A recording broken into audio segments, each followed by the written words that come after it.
नमस्कार मित्रों, आप सबका आपके चैनल B2 माइथोलॉजी में भव्य स्वागत है। मित्रों, आप सबको आज़ादी की प्लेटिनम जुबली की बहुत बहुत बधाइयाँ, अनंत कोट बधाइयाँ 75वीं वर्षगांठ की।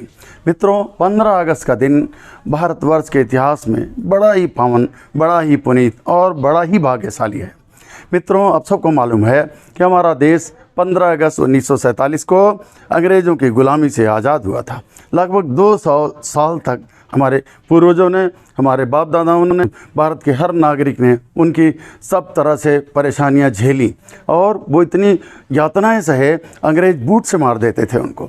और किसान अपने खेत में अन्न नहीं उगाने पाते थे अपनी मर्जी का, उसको बोलेंगे नील की खेती करो। जो ब्रिटिश को चाहिए था उनके देशवासियों को, उसकी खेती यहाँ कराई जाती थी ज़बरदस्ती, चाहे वो सॉइल सूट करती हो चाहे न करती हो। जैसे नील की खेती कराना, मसालों की खेती कराना, कपास की खेती कराना, और ये सब करा करके औने पौने दाम में, मतलब 1/10 हिस्सा भी नहीं उसका दाम देते थे। और कोई बोले तो बूट से मार खाए और कोड़े खाए। इसलिए किसान एकदम नतमस्तक करते थे। जो थोड़ा बहुत दाम लगा देते थे, किसान उसको ले करके चुपचाप रह जाते थे, अपने कलेजे पर पत्थर रख करके। कितनी सारी गाढ़ी कमाई से, जितनी मेहनत से, परिश्रम से, श्रम लगा करके, पसीना बहा के फसलों को उगाते थे और उन्हें उचित पारितोषिक नहीं मिलता था।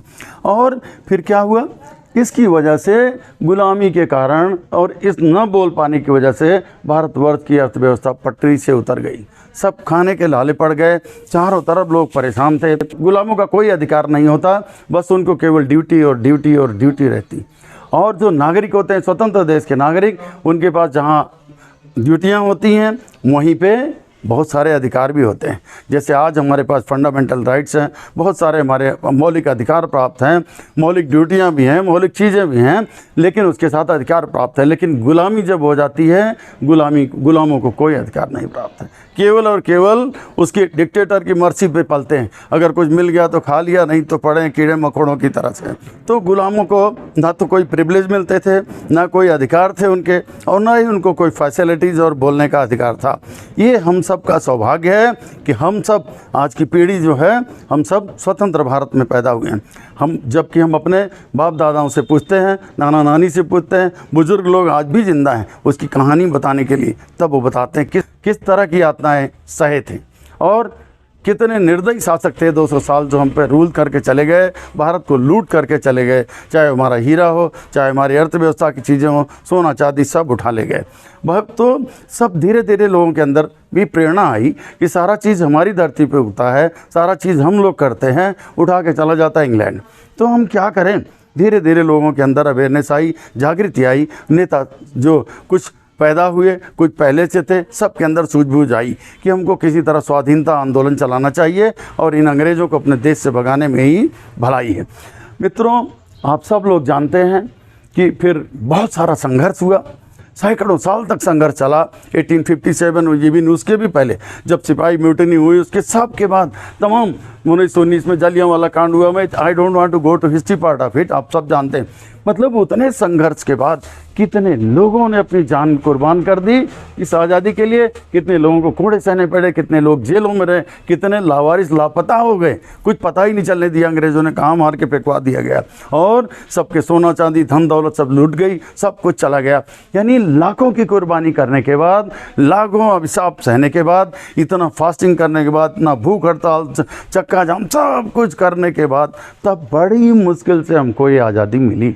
मित्रों, हमें गुलामी का तो टेस्ट बहुत बिटर मालूम है। 800 साल तक मुगलों की गुलामी में रहा, उसके बाद वहाँ से क्लिंचे छूटे तो अंग्रेज आ गए 200 साल के लिए। तो बहुत बिटर एक्सपीरियंस है। जो लोग आज की पीढ़ी है उन्होंने नहीं देखा है, हमने भी नहीं देखा है, लेकिन हमारे पिताजी, उनके पिताजी, दादा दादी, नाना नानी सब लोग कहानियाँ बताते थे। है उन लोगों में कुछ लोग भैंस है, वो सब बताते हैं कि कैसे क्या क्या हमारी मजबूरियाँ थी, क्या क्या किस तरह से परेशान किए जाते थे, किस तरह हमारा शोषण होता था। और वो सब सुन करके सुनते आज भी खून खौल जाता है।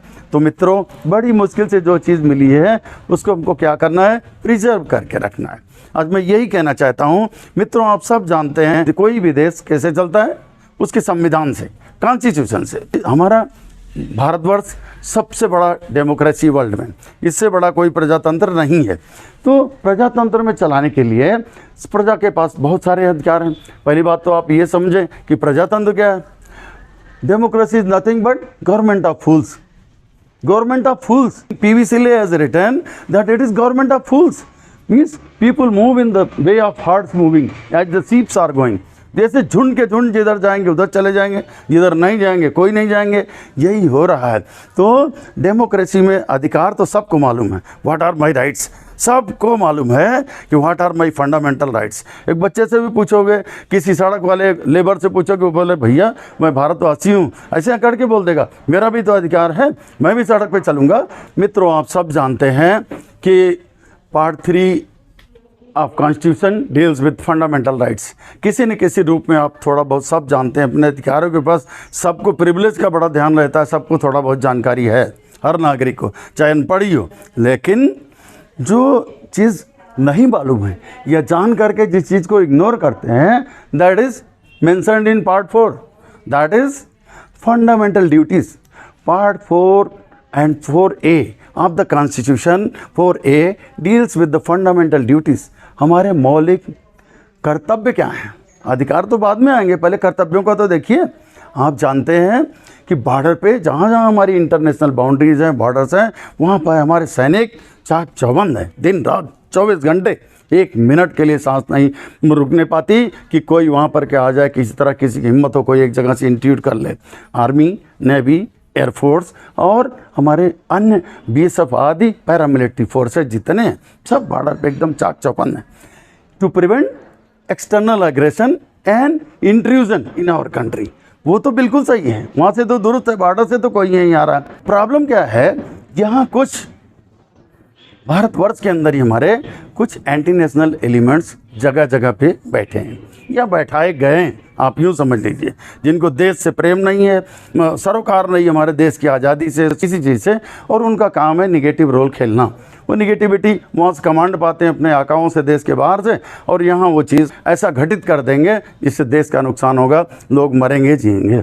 तो इसी सिलसिले में अब वो लोग जो बैठे हैं, हमारी जो इतनी मुश्किल से पाई हुई आज़ादी है उसमें भंग डालते हैं, मतलब उसको तोड़ने के लिए, उसमें इन्फ्रिंजमेंट लाने के लिए किसी न किसी तरह से कोशिश करते हैं कि भारत की आज़ादी को अक्षुण्ण न रखने दिया जाए, यानी इसको किसी तरह से इसके टुकड़े टुकड़े कर दिए जाएं, पंजाब अलग हो जाए, मिज़ोरम अलग हो जाए, ये अलग हो जाए, दूसरे प्रांत, मतलब इसकी जो टेरिटोरियल इंटीग्रिटी है उसमें करा जाए, या आपसी दंगे फैला दिए जाएं, हिंदू मुस्लिम राइट हो या कोई और दंगा फैला करके, कोई कम्युनल राइट्स करा करके जो इंटरनल पीस को, इंडिया के लॉ एंड ऑर्डर को बर्बाद करे, उसको फैला करके लोगों में निगेटिविटी फैलाई जाए और देश के अंदर ही देशद्रोही पैदा किए जाएं, जिससे यहाँ की शासन सत्ता को, सब चीज़ को नुकसान किया जाए। तो क्या हम लोग मित्रों, हम लोग क्या इतने बेवकूफ़ हैं? हमें नहीं समझना चाहिए। अरे मैं कहता हूँ, जाति, धर्म, मजहब, सब चीज़ से बड़ा हमारा क्या है? राष्ट्र धर्म है। अगर हम आज़ाद रहेंगे तभी तो हमारे मंदिर, हमारे गुरुद्वारे, हमारी मस्जिदें, हमारी चर्च सब सेफ रहेंगे। नहीं रहेगा तो किसी का शासन ही नहीं चलेगा। अब क्या करेंगे? अगर देश आज़ाद है तभी तो आप सब लिबर्टीज़ यूज़ कर पाएंगे।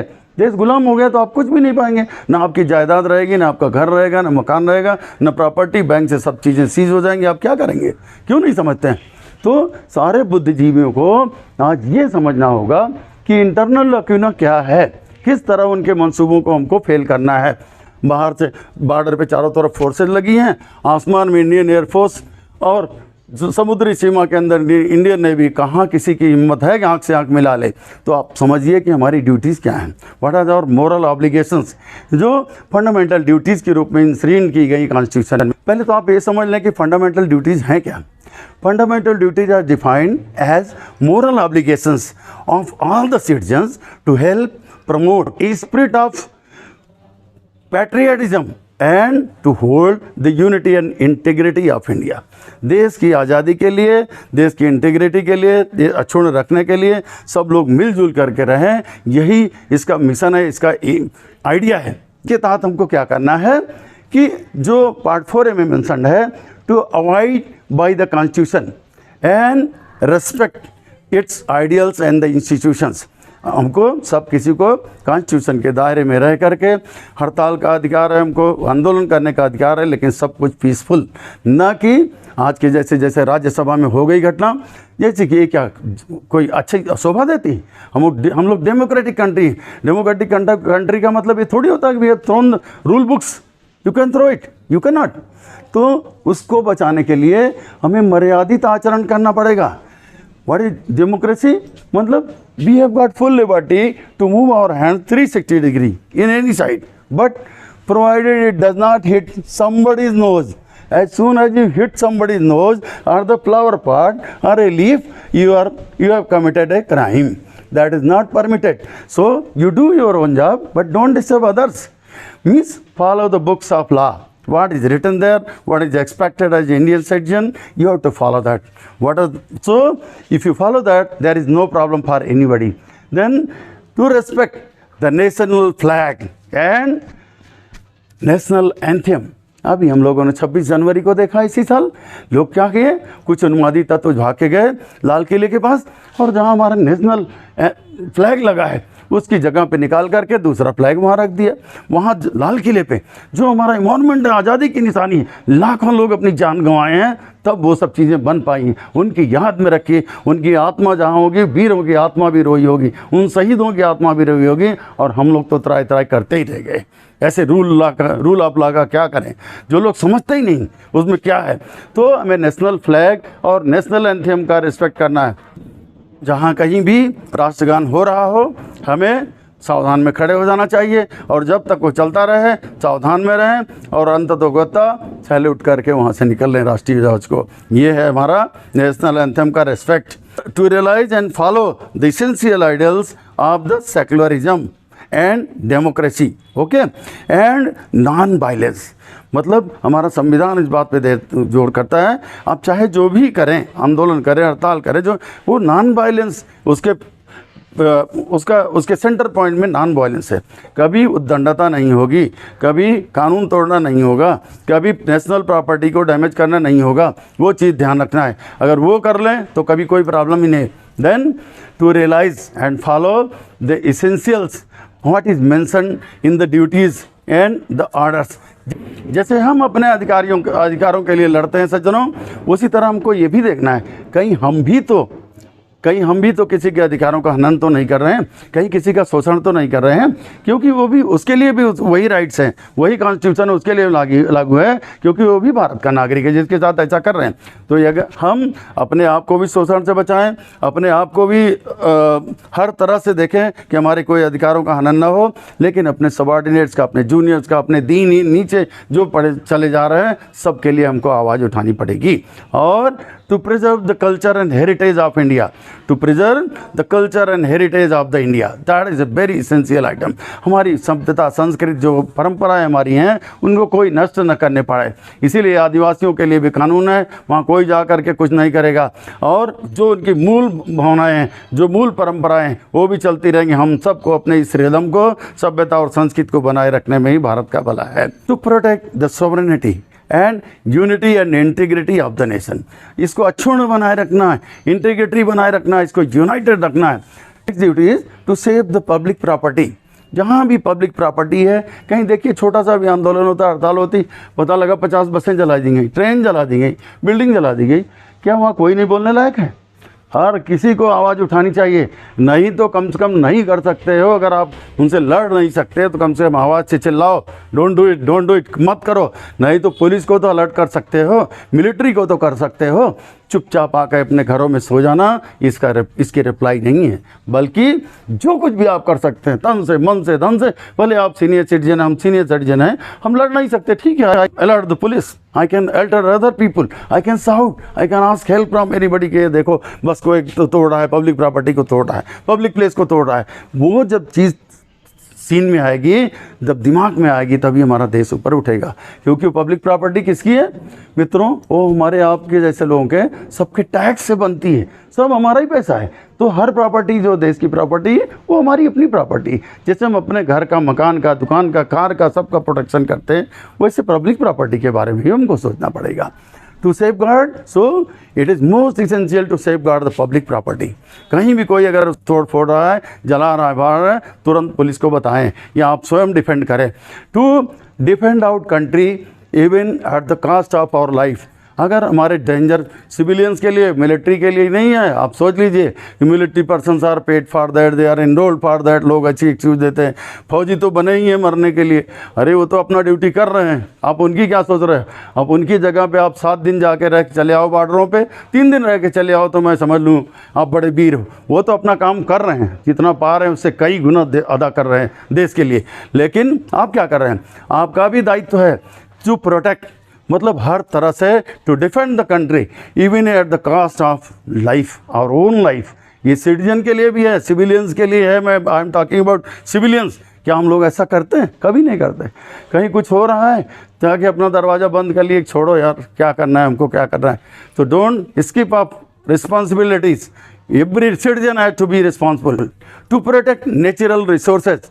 पानी का कोई दुरुपयोग नहीं कर रहा है, मिट्टी कहीं बहने नहीं पा रही, पेड़ पौधों जंगल को कोई काट नहीं रहा है। अगर काट रहा है तो उसके लिए भी अलर्ट किया जा सकता है, भले उसकी खुद की प्रॉपर्टी हो। You can intervene, you can inform the appropriate authority, they will take action and remedial things will be done to avoid dowry, gamblings and other social evils. क्या मैं जो समाज में कुरीतियाँ व्याप्त हैं, अंधविश्वास व्याप्त हैं, उनसे खुद को भी दूर रखना है और लोगों के अंदर भी जन जागृति लानी है कि भैया ये सब मत करो, जुआ मत खेलो, शराब मत पियो, मादकता में मत जाओ। सोशल इविल्स हैं जो सामाजिक बुराइयां हैं, उनके बारे में सबको जागरूक करना है। Strive towards the excellence in the respective sphere of the activities of the individual. कोई फिल्म की तरफ जाना चाहता है, कोई बॉडी बिल्डिंग करना चाहता है, कोई स्पोर्ट्स में जाना चाहता है, कोई पढ़ना लिखना चाहता है, जो जिस फील्ड का है उसको उस तरफ जाने में आप मदद करें। उसके हर व्यक्ति को उसके स्फीयर में जाने के लिए आज़ादी दें, उसको सब तरह की ऐसी सोच करें, उस तरह सपोर्ट करें और सबका इस तरह से मान सम्मान करके बनाए रखें। To strive towards excellence in the respect of sphere of the activities of the individuals, to develop the feeling of brotherhood.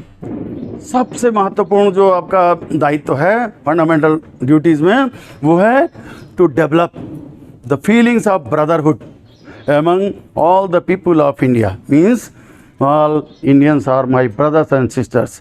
ये चीज़ जब भावना आ जाएगी आपके अंदर, फिर न तो आप किसी का नुकसान करेंगे न कोई आपका नुकसान करेगा। ये चीज़ जो ब्रदरहुड, नेशनल ब्रदरहुड आएगी, वो भाईचारे का जब संबंध आएगा, लोग एक दूसरे को रिस्पेक्ट करेंगे और लोग खुद भी रेस्पेक्ट पाएंगे। तो दैट इज़, उससे क्या हमारे देश की आंतरिक शांति बढ़ेगी।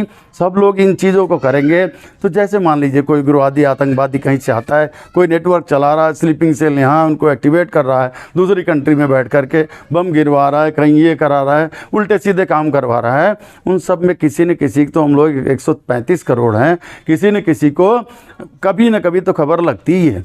हम लोग अपनी आंखें बंद कर लेते हैं कि हमसे क्या मतलब है। इसलिए मैं प्यारे देशवासियों आपसे यही कहना चाहता हूँ, अगर आप अपनी फंडामेंटल ड्यूटीज देख लें तो कोई माई का लाल कुछ नहीं कर सकता। हमारी फौजें हर तरह से स्ट्रांग है to meet all the challenges, all external aggressions. आज मित्रों खतरा बाहर से कम है, लेकिन जो अंदर हमारे जयचंद्र बैठे हैं, ये जयचंद्रों की वजह से। लंका का राजा रावण था, उसको रामचंद्र जी शायद ही मार पाते, कभी नहीं मार पाते, मैं तो कहता हूँ। उसका भी भेदिया जब 1 फूट के चला गया विभीषण, सारा भेद आउट कर दिया। ऐसे यहाँ पर भी 1 2 नहीं, मैं तो कहता हूँ बहुत से जयचंद्र बैठे हुए हैं जो खिलाफत करते हैं, देश के डेवलपमेंट में बाधा डाल रहे हैं, विकास के कार्यों में बाधा डाल रहे हैं, शांति नहीं कायम रहने देना चाहते। उन जयचंद्रों को आपको पॉइंट आउट करना है कौन है। आप डायरेक्टली उनसे ठीक है पंगा नहीं ले सकते, ठीक है वो लोग गुंडे लफंगे हर तरह के होंगे, ठीक है सीक्रेटली आपका नाम भी सीक्रेट रखा जाएगा रिकॉर्ड में। कॉन्टैक्ट पुलिस, कॉन्टैक्ट मिलिट्री, किसी बेसिस को ऐसे इंटेलिजेंस एजेंसी उनको बताइए आप, they will be taken care of, they will be taken care of. तो भाईचारे का हम लोगों को करना है।